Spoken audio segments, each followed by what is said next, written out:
right. Yes, whatever. All right, so what we're gonna do here is there's a couple of ways of going about separation anxiety. If you put him in a kennel, what happens? We haven't done it in a long, long time, but he'll just like smack at it and cry. Okay. All right. And is it pretty instant when he starts to do this stuff? Yeah, I think so. All right. He's afraid of it. So go ahead and just place him in here. So going in isn't a problem, it seems like. I'm shocked. And he's not been in the kennel since you started training? No, not with you now. Okay. So, a couple ways we go about this is because some dogs will go in no problem, and then you get, like you said, the smacking and all that stuff, right? So it's really just correcting the behavior. So like if he starts to smack at the kennel, that's already him saying, obviously, don't want to be in here. The longer that goes unaddressed, the more that whole thought process of I don't want to be in here begins to grow, okay? Sometimes I get dogs that will resist going in the kennel. So they put the brakes on, like this. Don't do that. So that's part of the problem, because already he's telling you, hey, I don't want to go in there. And then you drag him in there because you can, because you're physically stronger, and he goes in there, and then it escalates to everything else, okay? And the other issue is if I go to open this, the dogs a lot of times will assume they can just come out, okay? Yeah, so like right now I go to open it, right? And he's assuming he can just come out. And here, that assumption of him just being able to come out can also be a part of the problem, okay?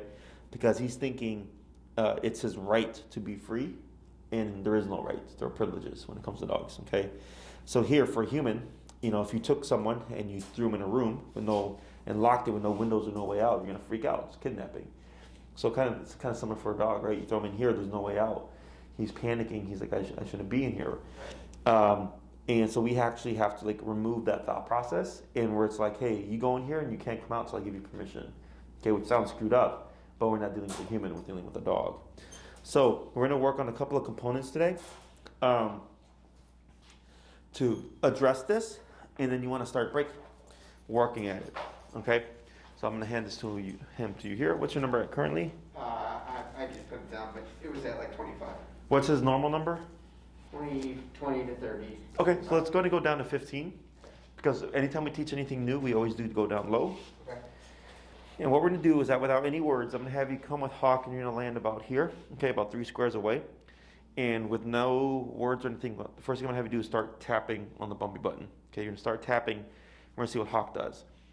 If Hawk starts to move towards the kennel, you're gonna keep tapping until he's entirely inside. Okay, and then we're gonna wait and see what he does. Okay. Once he goes in there, he might turn around to come out. If he does that, you're gonna start tapping again, okay? If he goes back in, we stop. If he flushes out, you're gonna keep tapping, and you're gonna use your leash to pull him to direct him into the kennel again, okay? So go ahead and position yourself there. Good, and then wait a moment. Tap, tap, tap. Let's go to 20. Tap, tap, tap. 25. Which is his normal range, right? Yeah. Okay. Tap, tap. 30. Tap, tap, tap. So there's a little bit of a connection, 35. Tap, tap, tap. 40. Tap, tap. Now here, light pull forward, tap. Now let's go back down to the 30. And I'm gonna have you use a little bit more physical pressure to pull him forward. And you can maneuver your leash if needed. There you go. Not should be tapping. Right, so here, because what we're trying to create here Yeah. is that he leaves from here into there. Right. So we want him to figure out to turn this thing off. I need to go in here. Right. Okay. So go ahead and say break and move backwards. Break. Okay. And reposition. Good right there. Wait a moment. And if he tries to go by himself, you're gonna do exactly what you did. Is you're gonna restrict him. Okay. You're at 30, right? Yeah. Tap. Now, as you're tapping, a little bit of leash pressure forward. Tap, tap, tap. Go ahead and grab by the handle. By the what? But here, let me show you. He didn't like that. So here, when we're getting resistance, okay, is the closer you are to the collar, the more immediate leverage you have. Okay, up here, it's too much. He's gonna buck all over the place. So the first thing I do is choke up higher. 24, tap. Right there. Okay, break.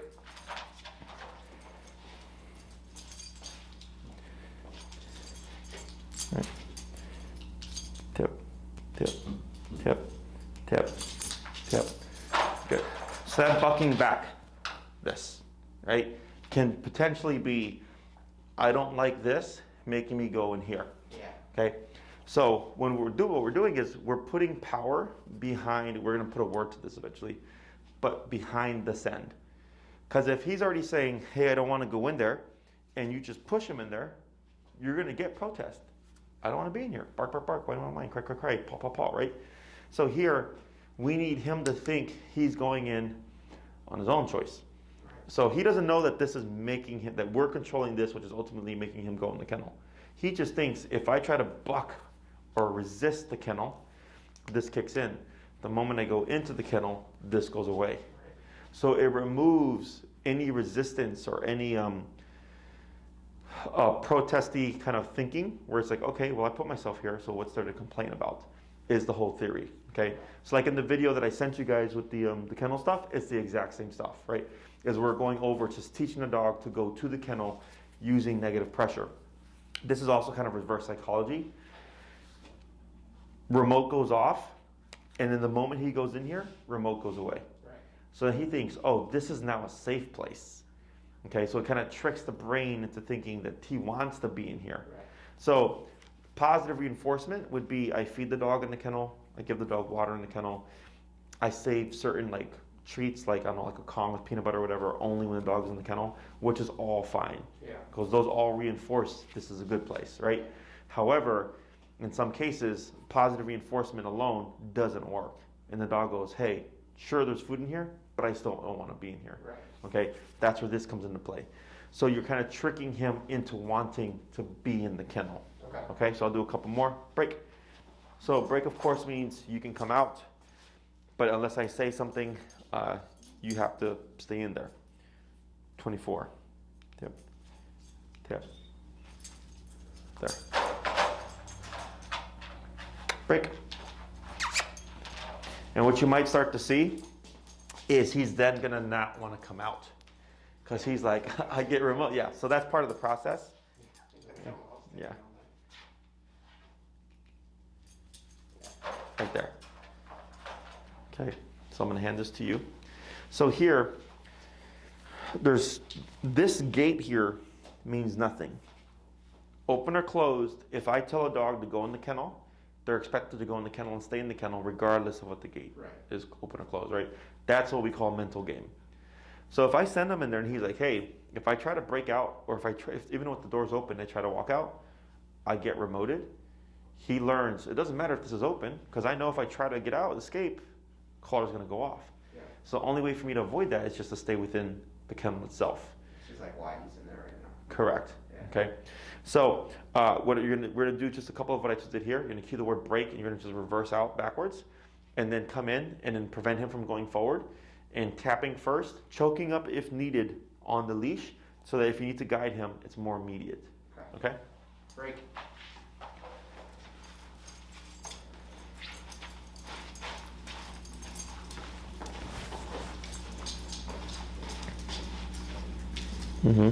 Right there. Perfect. Now here, go ahead and just walk backwards, but don't release them. Good. Break. Break. Good. 4 more.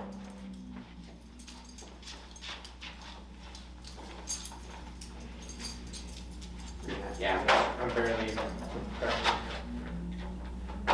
Break. 3 more. Let me have you stop 1, 2, 3, 4, like 5 squares back.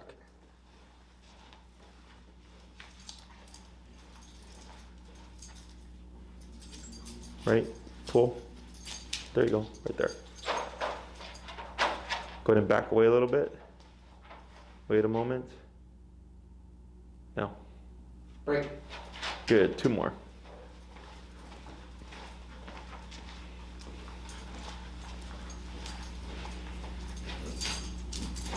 Wait, pull. Tip, there you go, right there. Good. Now back away. Good, we're gonna pause right there. So here, he had a few smooth runs, and then he had like one where he resists. Could be 2 things. One, because you're starting from a little bit more of a further distance, it makes it more complicated, okay? Or 2, you know, the habit of resistance kind of kicking into play. So even though when you're tapping, he starts to buck back, you were correct, you just choked up, you have to make the brain move. So like start on.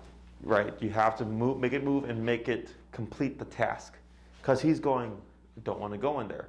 And you're saying you need to go in there. So if you were to stop or reset or anything, he technically wins. Okay, so as soon as the brain hits resistance, you've now created a moment. And within that moment, he needs to surrender and break the resistance and decide to be compliant. Okay, so it's a tiny little detail, but the more you make him work through non-compliance, the better the separation anxiety gets. Yep. Okay, so if he starts to buck back, you know, I just choke up and just be a bit more direct with the pulling as you're emoting until eventually you feel this, right? Like you can feel it when he just starts to go and you let the tension go. That's the brain going, fine, I'll do this. Okay, let's do 2 more. Break. Break.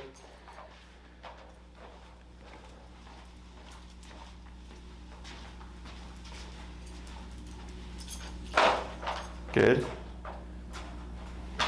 Yeah, it's okay.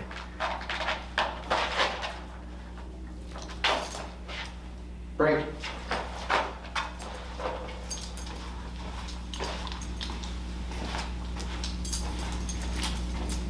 Good. All right, now what we're gonna do is go and drop your leash and have a seat.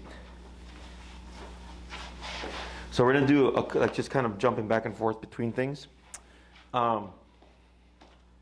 So when it comes to practicing the kennel stuff, one thing I personally like to do is I'm all about making things complicated or harder because I make more progress. So the hardest thing for a dog is if they're in the kennel with that gate open, especially with puppies. Puppies are just kind of like, I don't want to be here, let them go out there, right? And we keep correcting them, so ultimately the puppy goes in there, the door's open, and it's like, okay, well I guess I can't get out. I just should accept that I'm going to be in here until I'm given permission, right? Is for this guy, within your home, like where's the kennel set up? It's in our bedroom. The bedroom, okay. Where do you spend most of your time? Probably in the living room. In the living room? Okay. So you could do a couple things. One, when you're home, maybe you're gonna watch like a movie or something, is you kennel him and you leave the door open. Okay, with like everything set up here. And do you guys have a nanny cam? I can't remember. We can, yeah. Yeah, they're like, and even if you don't have like $25 now, whatever, set up a nanny cam, right? And you can watch from your phone or whatever.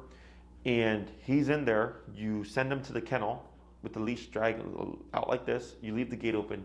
You go out, walk out, and then you watch your movie. And you're playing a mental game, because he's gonna be like, well, they're not in here with me. They're over there, and the door's open. He's gonna want to try to sneak out, right? In the beginning, if he tries to sneak out and you remote him, it's probably gonna flush him out, okay? If that happens, you would keep remoting, get up, grab his leash wherever he's at or whatever, walk back towards the kennel as you're tapping the whole time, and you would probably see him charge back in. I drop the leash, I walk out the room, I go back to watch the movie again, okay? 20 minutes later, he tries it again. I keep repeating that process because you're not gonna be going anywhere. You're just watching a movie, right? So you're testing him by putting him in there and leaving him with the temptations of like, hey, no one's here to see you, that he knows, and 2, the gate's open, right? So he's really going to be inclined to try to push the boundaries a bit. And dogs, I know dogs, He always falls asleep. dogs, dogs, in order to learn that something is not an option, they technically have to do it. Okay? So if I want to teach a dog using a remote collar that escaping the kennel is not an option, I leave it open, and then 20 minutes later, they're trying to escape. I start remoting, and then they go back in again. And I repeat that a few times. And eventually the dog learns, like, hey, I can try to get out of here, but this is going to go off automatically, and it won't stop until I'm back in the kennel again. Right. Okay? So it's the hardest way of going about it. So that's why I suggest if you're going to just be home watching a movie or something, you can do this process to push that more. Right. The other way about this is what we're doing here is we're putting negative pressure behind this end. So then it makes going in the kennel the safe place. So if he's willingly now going in with whether with manipulation of the collar or not, it's he himself is deciding I'm going in. That prevents the escalation of anxiety. Okay, because there's nothing to be stressed out about. But if you put him in there and he didn't want to be in the first place, Then he's stressed out. exactly. Okay, so with separation anxiety, there's a lot of ways of kind of tackling it. The first thing I always do is just use the remote to teach the dog to go in the kennel. Okay, let's say you do all this stuff, and let's say you do the whole movie thing, but the moment you try to close it and stuff, you notice he starts freaking out, whatever. When you guys are trying to leave, then we have to go about it a different approach, which would be I send him in the kennel and take the leash off, whatever, and close it. And then I think we had talked about like just if not during the work week, because you guys work from home right now, Yeah. is because I know you got your work to do and you don't want to have to deal with Hawk. Is on the weekend, on a Saturday or Sunday, whatever, you have him in there from like 9 to 5, replicating what a regular work day would look like. And throughout that day, if he starts to throw a spiel or get antsy or panicked or anxiety ridden or whatever, you would use the e-collar to shut that down. So now the e-collar is disrupting the anxiety cycle, because anxiety tends to build. Yeah. Every case is different. If I come into a home and I know the case will go to an extreme, I actually don't do none of this stuff. I just cap it out, and when the dog starts to give the tiniest sign of anxiety, I use max power to shut it down. Yeah. Because since it's a snowball effect where it goes from low level anxiety to like explosive anxiety, I already know there's no subtle way around this. You have to just slam the anxiety and shut it down immediately. Okay, that's a super rare case. Most of the time, stuff like this, or just correcting, if the dog starts to paw, just correcting that to stop that or disrupt that pattern is enough to prevent them from going to 3 to 4. So then it's time to see if you can kennel him and then leave and not worry about is he going to be throwing a fit. And then that's why I think I spoke with Amy about the bar collar, because the bar collar is this essentially, except it'll go off automatically when Hawk barks. Okay. We're not there yet. Right. Hopefully we won't. Right. So we're seeing with all the stuff that you're doing now, can we fix the problem without the need for the bar collar?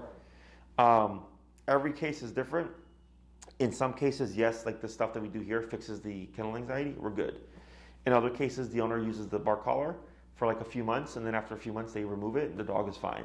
And in other cases, the dog is just so bad with the separation anxiety that they always need the bar collar. Okay?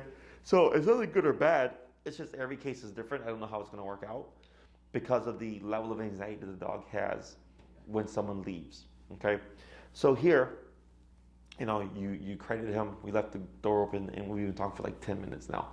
And he's just chilling there, right? There's no incentive or anything in the thought process saying, I want to get out of here, right? So that's how this is supposed to work.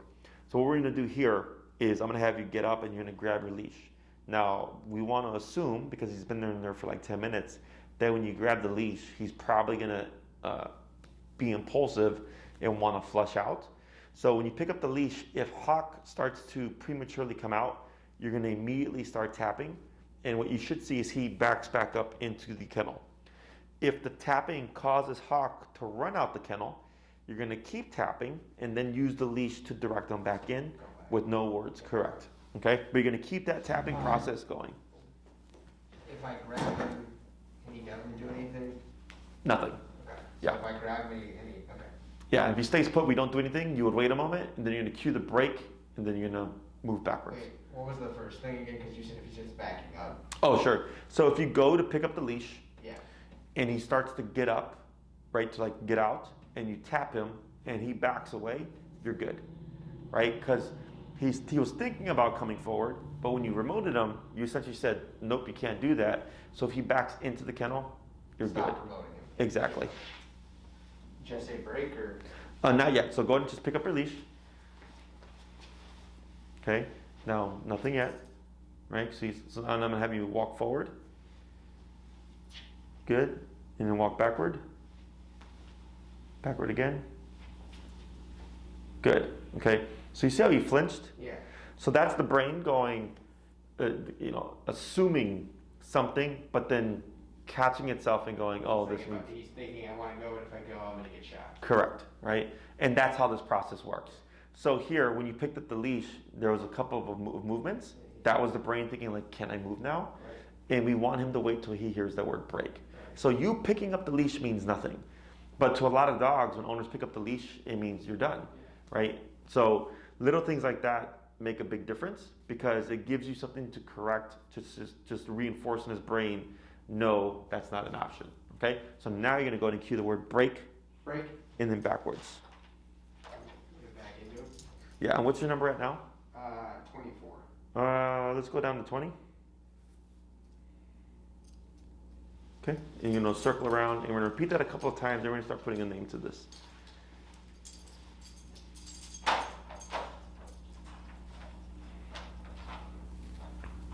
Good. Break. Break. Back. Move backwards. Break. There we go. Good.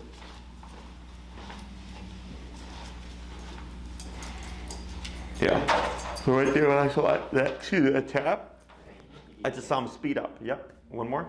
Break. He's a good boy. He's smart. Huh. Here. There you go. Tap. There you go. Good. And like right there, he had a really smooth one, Yeah. and then we have a resistant one. It's normal, okay? Because it's all about the thought process. Right. If he's been used to like resisting or not doing it, he's gonna have that as a habit. But then the fact of you making him do it creates a new habit. So then he goes, all right, well, me thinking about or doing resistance gets me nowhere. Mm-hmm. I'm gonna have to do it anyways. And eventually that goes away, okay? So what would you like to title this? Kennel, go to your crate, go to your bed, go to your home.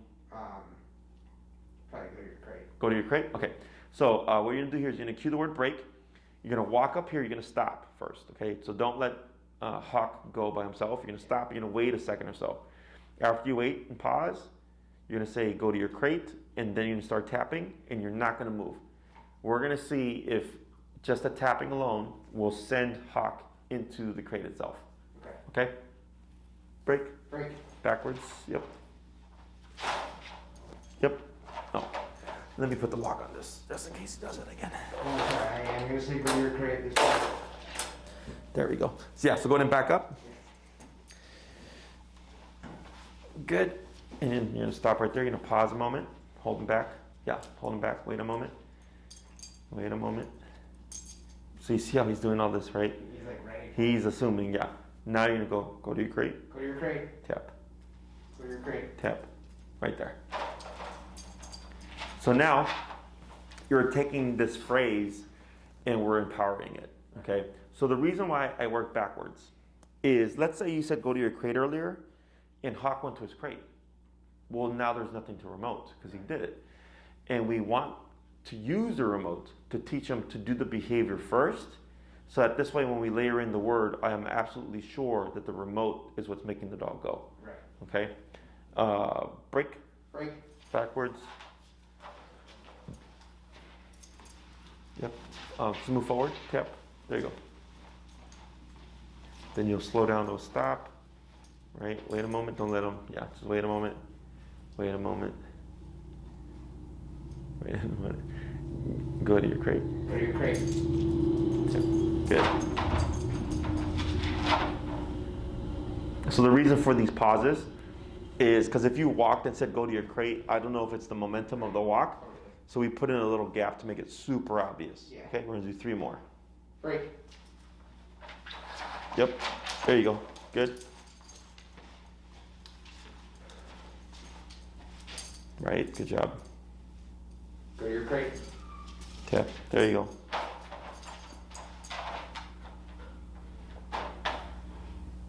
Break. Good.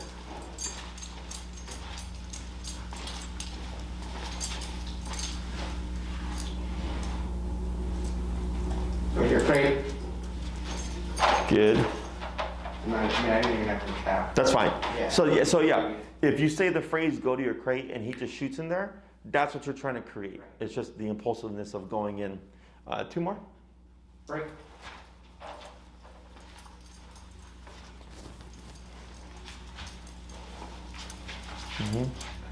Yeah, that's fine. Go to your crate. Go to your Tap, crate. tap, tap, almost tap. There you go. Good job. Good way to work through it. And break. Break. Good. We're gonna do 1 more. Uh-oh.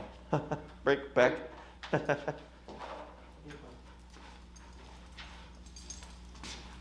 Wait a moment, yep. Go to your crate. Tap. Go to your crate. There you go. Good. Go ahead and drop your leash, and then you can have a seat again. So you see how he's panting here? Yeah. What does that mean? Stress. Exactly. Why is he stressed? Probably from the buzzer, right? Yeah, because now we're putting pressure behind it, right? So now we're going from the stress of being in the crate is what causes anxiety to being stressed about going into the crate, right? So you're making him more scared or more cautious or more worried about the send than he is about actually being within the crate itself. Right. Okay, so you're overriding one stress with another stressor, but that's how all this stuff works. Right. Okay, so here, what he's processing is, oh, I can make this harder or easier. If Dad says go to your crate and I resist and buck back, I just get more remote, and ultimately I end up having to do the behavior. So there's the stress of like, I tried to resist, but it didn't work. I had to be compliant, right? So there's a stress response to that. There's a stress that there's an actual negative to this. But what you should start seeing is as you practice this and start applying it, is you're going to start sending him, and he's not going to do this. He's just going to chill out and relax. Yeah. Okay? Then we started having a problem with telling him break, because now he didn't want to come out, right? Because he's thinking, hey, I get remoted for being in here, so I want to be in here. That's normal, okay? So, because we do want him to want to be in there, but since we put negative and he wants to avoid negative, you're going to see the opposite, okay? So if you practice this at home and you see him like he literally, like you can, I've had dogs get so paranoid about leaving the crate, like you like have to literally drag him out, is if he gets too locked up, you can use remote to make him come out as well. So it's like, I tell you to go in, I tell you to come out, you just do it, okay? So, questions about any of this so far? No. It's pretty straightforward, Yeah. right? Just gotta practice. Right. So then, is this crate a wire crate or a plastic one? It's plastic. It's plastic, okay. So it's like the trap, the airline type? Yeah, kind of. Okay, gotcha. So, refresh my memory here. Is it you guys can't leave at all right now because he'll go crazy, or is okay? So you can't even leave the house because then he'll start barking and doing all that nonsense, right? Yeah. So, do you guys live by like a restaurant or anything? Oh, you can't even go eat anywhere. So, because what I would start doing is the hardest part is going to be leaving the home. Okay, is trying to find.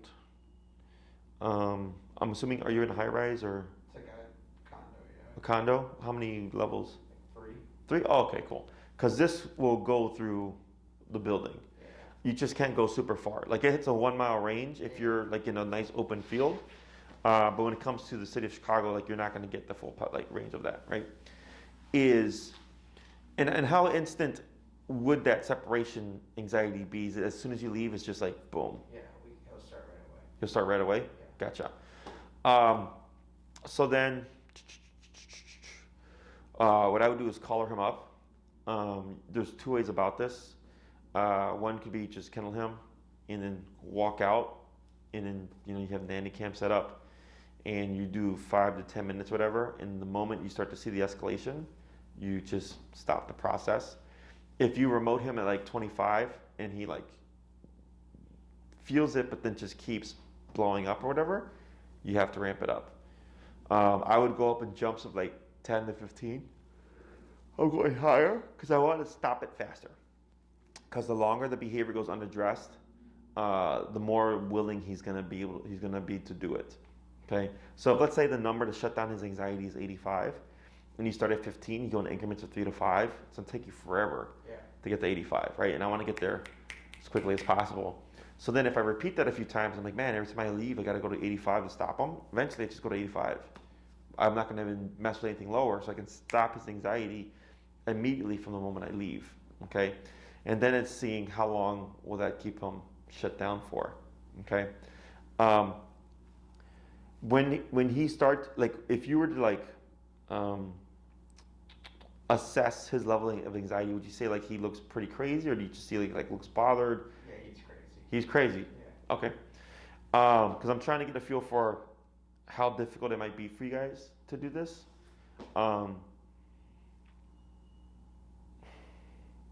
So what I'm seeing here isn't, obviously it's not going to be the same as in the home. But the reason why the crate is so important here is the more space he has to be loose, the more space he has to practice anxiety. Because anxiety tends to want to like move and stuff. So having him contained just limits how many options he has when you leave the home. Okay? Yeah. Because he's trapped, right? He can't go anywhere. Otherwise, like some dogs, they'll like pace around, or they'll like be by the door crying or whatever, or they'll be like jumping from one thing to another because they just have to move because the anxiety will not let them settle. Yeah. So here, like he's only got so much space to move that once he's been corrected, the brain just thinks like, well, what else can I do here? Right. Yeah, I mean, it seems like I gotta get him like better at this, like what he's doing right now with that 20-minute thing, and like, every time he comes out, do the whole thing till he comes back in, like we were talking about, and then if he's better at that, then start with like we can go down the floor, and like he'll think we're gone, and just start buzzing and see if he stops like that. Sure. Yeah, because what you're doing here is you're just tying into him. Remote can also happen when you're in here. Right. Okay. And when it comes to putting him in the kennel with the door open, you can go home right now and literally do 2 hours. You're just going to have to correct them more often. Right. Okay.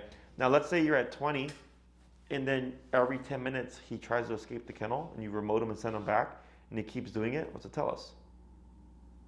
It's not. I mean, we gotta go ahead. We gotta go higher. Correct. It's too low, right? So then you have to learn and fiddle with it, and then maybe it's 55 or whatever, and then he goes in the kennel, and then he's in there for 2 hours. Yeah. Right. So then okay, when I send him on 55, he doesn't even question the kennel. He just stays in there. Yeah. I mean, I think the first step is getting him in the kennel while we're home. Yeah. And then when we're gone. Yeah. So the easiest way would be you do this one during a movie or something, or you do this during. And if you're gonna do a longer frame, because you want to work to being able to kennel him when you guys are working from home. Right. Because I'm assuming you're like on a 9 to 5 kind of deal, but you just work from home. I don't even think he'll go in the kennel for 10 seconds right now. Sure. So, but remote collar works very fast. Yeah. Okay. So here, what I would try is going into the kennel, like during a movie or something, okay, or a TV show, whatever. And then you go in the room. Now, let's say you walk in the room because he's done, and as soon as you walk in, he thinks he can come out. Correct him. Do it again. And then I leave maybe 5 minutes and then try again because you want to remove the meaning behind you walking in. Yeah, that doesn't mean you're free. Exactly.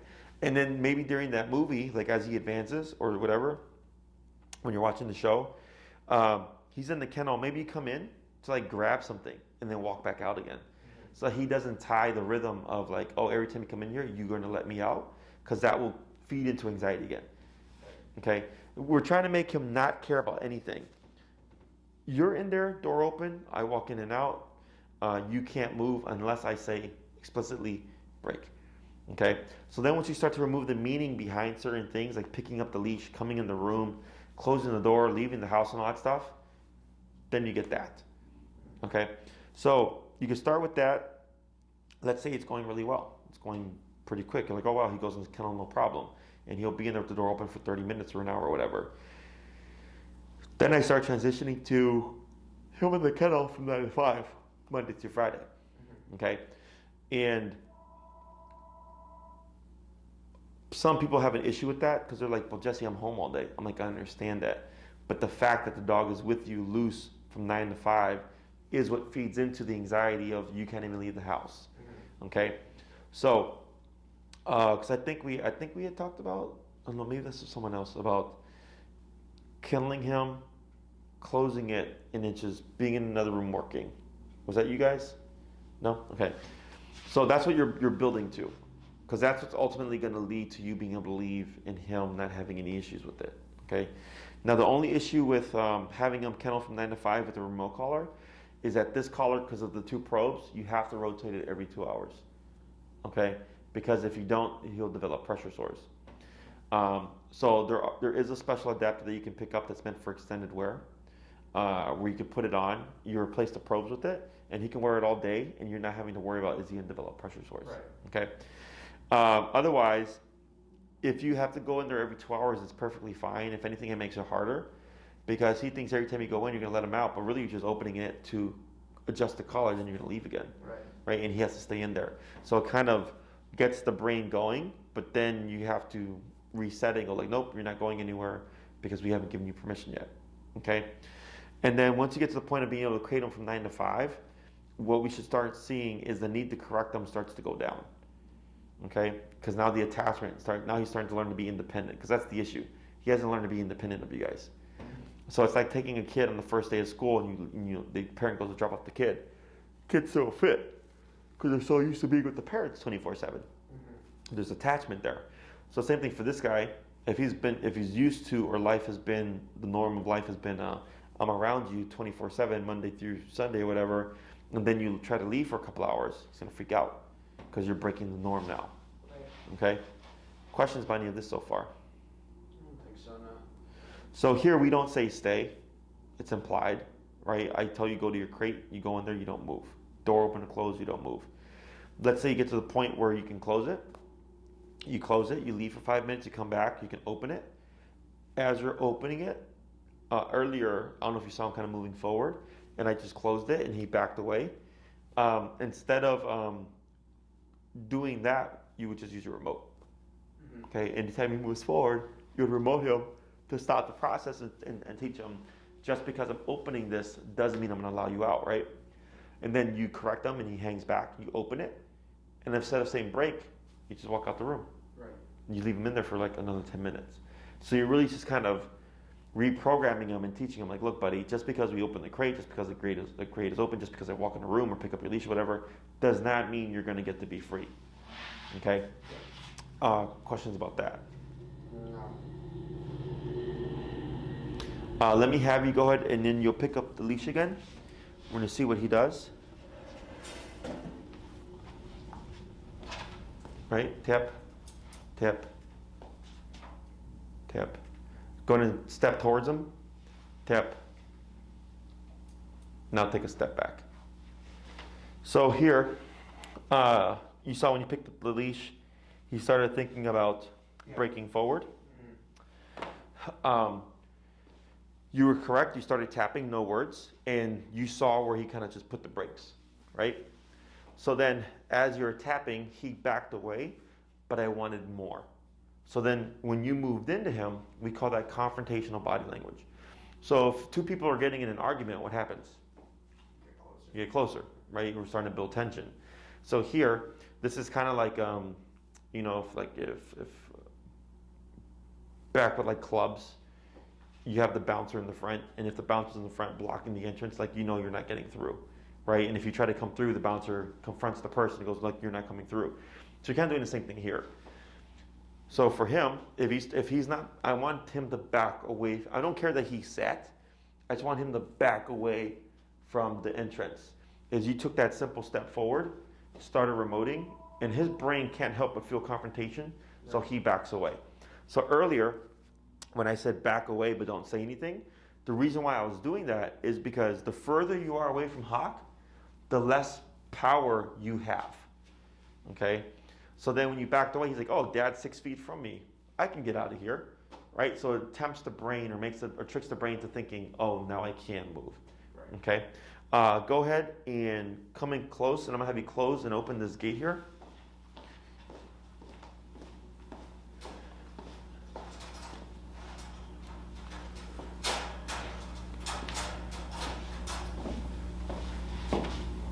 Good, go ahead and open it. And now back away. Right, you saw the flinch. Now you're going to say break and then back. And let him go? Correct. Break, and then back away. Okay, so when you say nothing, moving backwards means nothing. Right. When you say break and you move back, that's to help draw him out. Okay, because as we do this more, he's going to get more apprehensive of wanting to leave the kennel, is that we're taking off pressure, kind of like earlier when you moved in, you put on pressure to push him back in. So when you say break, you're alleviating pressure to let him know, body language wise, hey, now you can come on out. Okay? We're going to do a couple more of the sends here.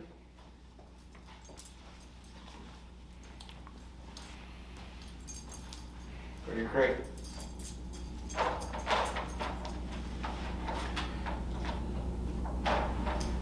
Good.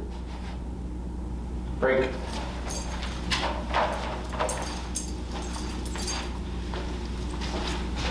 Mm-hmm. Good. Go to your crate.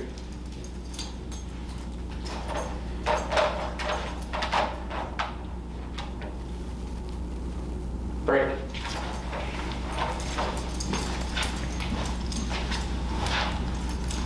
Good. Go to your crate. Yeah. Go to your crate. There you go. Now go ahead and drop your leash again. And have a seat. So this exercise here, for you and Amy, a couple times a day. Yeah. 3 to 5 minutes. Okay? What we're doing here is just conditioning the brain to go into the crate easily. Right. So that there's no tension there. Okay?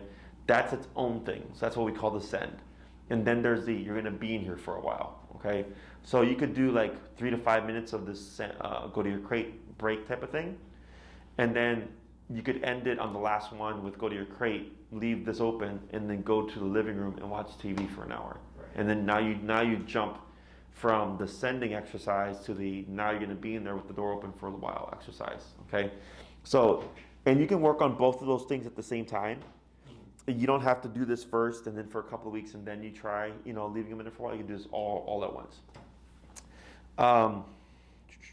Once you see that Hawk will go into the kennel, like you'll like even open it and he just runs in there without you saying anything. You don't have to practice the sends anymore. Okay? In the beginning, you're going to want to use your leash. Okay? Because if you try to transition to no leash too soon and you say go to your crate, he's like, make me. And you might see him try to run away. Okay, so it's a lot of conditioning here, teaching him that when you say something, he has to do it. Let me think here. So we have the sends, we're practicing. Questions? I think so. How did you practice it? Yeah, it's a pretty simple exercise. I would definitely, don't worry about, you guys are leaving tomorrow or something, right? Sunday, yeah. Sunday, okay, yeah. Don't worry about starting it, and then thinking we're going to do it for a couple of days and then we're not going to be here. It's fine, you can start it. Because with the way that e-collar works, when you come back, you would literally just be picking up where you left off. Because a lot of people will do that. They'll just push things off, and they'll say like, "Oh, I'm gonna be out of town anyways." I'm like, it doesn't matter. Like I get clients, or I've had clients in the past that would travel like Monday through Friday, so they were only in town like Saturday and Sunday, and they would do training. And they're like, "Well, Jesse, if I'm not here 5 out of 7 days a week, is it even worth training the dog?" And I go, "Well, it actually doesn't matter because as long as you're consistent, when we walk like this. When I say come, you get over here. When I say go to your bed, you go there. When I say kennel, you do this, right? Is as long as the person is consistent, it doesn't matter how much time they put into it. Okay. That makes sense. So my suggestion is go ahead and just get a head start on this, start the process, and then when you come back, you just pick up where you left off. Okay. Anything else? I think so. For the next class, which do you guys, did we talk about having a long leash? Not yet. We have one though, I think. You do? Yeah. A 30-foot? Yeah. Okay. And not a flexi leash? No. Okay, cool. Yeah, it should be kind of like your leash here, like a regular nylon 30-foot. We can start doing recall. We have leashes here, so you don't have to worry about bringing one. But then recall is the common called, which is super important, unless for whatever reason, if you're still struggling with this, like we can cover this again. But this is literally how we address separation anxiety. Mm-hmm. Then it's just a matter of pushing things. Okay, as we cover the recall, and then recall does take people the longest to teach, just because it requires them to like go somewhere and practice with the dog. Plus, winter's coming, right? It's gonna get snowy and stuff, so that usually deters people as well, because they're usually people hibernate during the winter. But yeah, we'll most likely cover that next, pending Okay. everything's going well. Okay. Yep, sounds good. Alrighty.